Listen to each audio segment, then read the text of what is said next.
Tá ali, juros altos, até quando? Olha, a gente tem acompanhado desde o começo do ano a quantidade de críticas, até por parte, deixa eu chegar aqui um pouquinho mais na frente, eu vou me manter aqui na câmera 3, tá bom? Aí eu chego aqui pra frente, pronto, pra gente poder conversar aqui sobre esse assunto que tá em nosso telão. A gente tem visto por parte do governo federal, né, pessoal, todas as críticas envolvendo os juros altos, que na nossa vida, de maneira assim bem prática, por exemplo, vamos comprar um carro e tenho de pagar as parcelas, né? Essas parcelas ficaram muito maiores, porque, por exemplo, a taxa básica de juros, ela vai influenciar em cima da parcela desse veículo. Aí um tantão de gente deixa de consumir. Isso reflete desde a nossa vida pessoa física, né, a nossa vida particular, também da indústria, de tantos setores da sociedade. Enfim, a taxa de juros deve ser mantida pelo Copom em 13,75% na semana que vem. Essa taxa que é a mesma desde antes da eleição entre Lula e Jair Bolsonaro.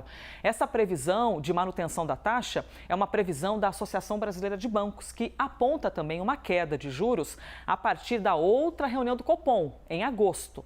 Raquel Amorim é quem conversa com a gente sobre esse assunto.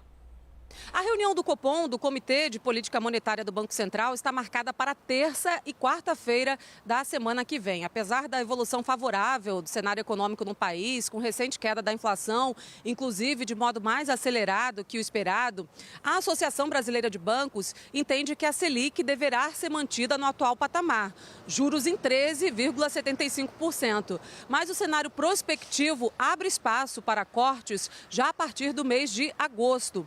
De acordo com a Associação Brasileira de Bancos, a avaliação da manutenção da taxa em junho e queda em agosto está sustentada em uma série de fatores que impactam a dinâmica inflacionária. Entre os principais pontos, a entidade destaca a redução da pressão nas medidas subjacentes, a deflação nos preços de atacado, a forte queda na inflação implícita nas negociações dos títulos públicos, a redução dos preços das commodities internacionais em reais, entre outros.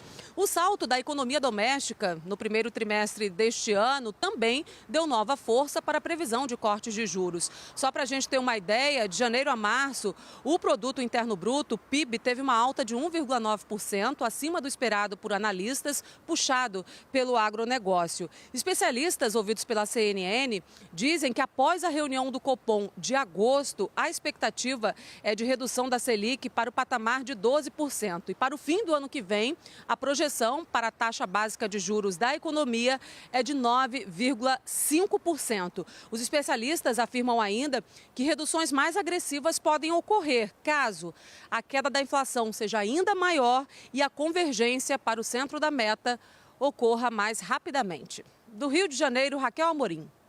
Obrigada, Raquel Amorim. Pessoal, juros altos, né? Quando a gente fala de taxa básica de juros, é um remedinho amargo demais para poder conter a inflação.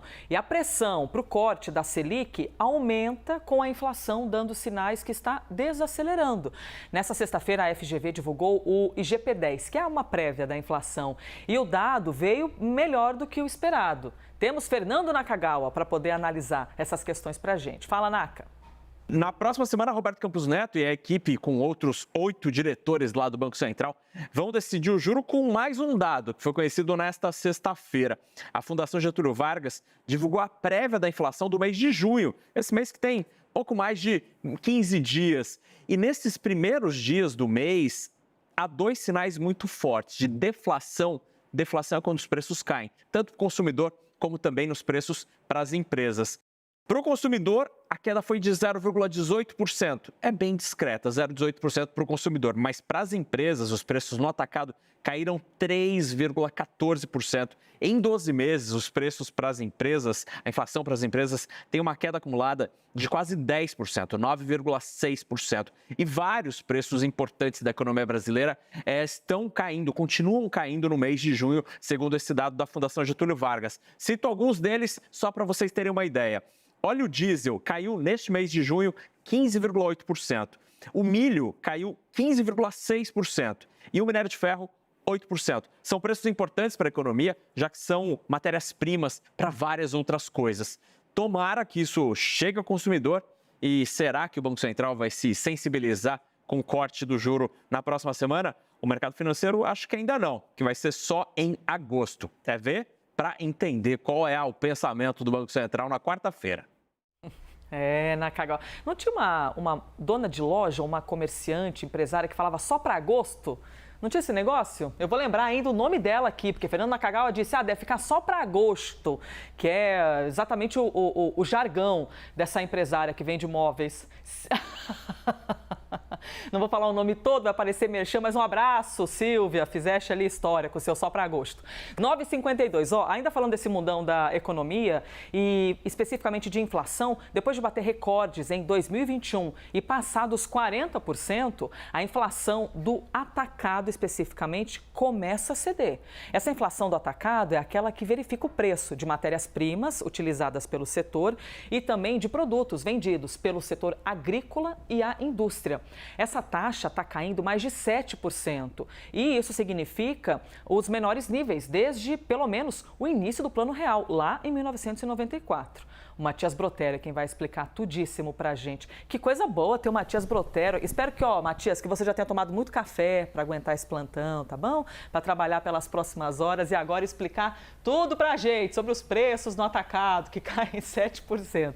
Bom dia. Tudo bem, Elisa? O que não faltou foi café nesse domingo. A gente está aqui acompanhando cada notícia do dia desse domingo aqui na CNN para vocês, inclusive também o índice de preço do produtor amplo, que é o que eu vou tentar destrinchar um pouco para quem está acompanhando a gente, porque pode ter uma notícia boa e uma movimentação econômica boa que pode ser sentida pelo consumidor, né? A gente está falando da inflação do atacado, a gente trata do índice de preço ao produtor amplo, né? O índice de preço ao produtor amplo que trata das variações dos preços da indústria e também da agropecuária, como você já falou, mas na parte da comercialização, antes do consumo final. E por isso que o consumidor acaba sentindo o impacto disso um pouco depois. Mas esse registro de queda aí de 7%, né, caindo mais de 7%, é um dos menores níveis desde 1994, desde o Plano Real, e é muito diferente daquele que a gente viu de acordo com esse índice de mais ou menos 2 anos atrás, em 2021, quando esse índice ficou, a inflação para esse indicador ficou na casa dos 40%. Bem, especialistas acreditam que os consumidores devem sentir o impacto dessa queda em breve e também entendem que a partir dessa queda constante, o próprio Banco Central possa flexibilizar as políticas de juros. O cenário é completamente diferente, por isso que também aguarda-se um eventual posicionamento, uma eventual flexibilização a partir da política de juros do Banco Central. De acordo com o economista, a gente ouviu alguns economistas, eu queria trazer alguns relatos deles aqui para a gente entender um pouco mais sobre o que isso significa na prática. Bem, o economista Fábio Silveira, sócio-diretor da consultoria Macrosector, disse que a deflação acumulada nos últimos 12 meses é um indicativo de que sim, seria possível já reduzir os juros, e ele diz que existem alguns fatores que impactam aí essa queda nos 7%. São eles, por exemplo, bom resultado da safra, queda nos preços das commodities e reorganização da cadeia global. Queria trazer um outro relato da economista-chefe da Armor Capital, a Andrea D'Amico, afirmou que a queda no valor das commodities perante o real, ou seja, a valorização do real, também está impactando o atacado, o que alivia o bolso do consumidor, e que é essa deflação toda, uma boa parte dessa deflação no atacado que ainda precisa chegar ao consumidor, o que tende a ajudar nos próximos meses a desinflação também dos bens industriais. Bem, são muitos termos, mas na prática o atacado tem uma desinflação. A gente vai acompanhando quando e como que isso vai atingir também o bolso do consumidor. Volto com você, Elisa. Estaremos aqui atentos a toda a movimentação da economia. Obrigada, hein, Matheus? Agora bora lá para o cafezinho bom, que é muito bom também nesse domingo de manhã trabalhando aqui na CNN.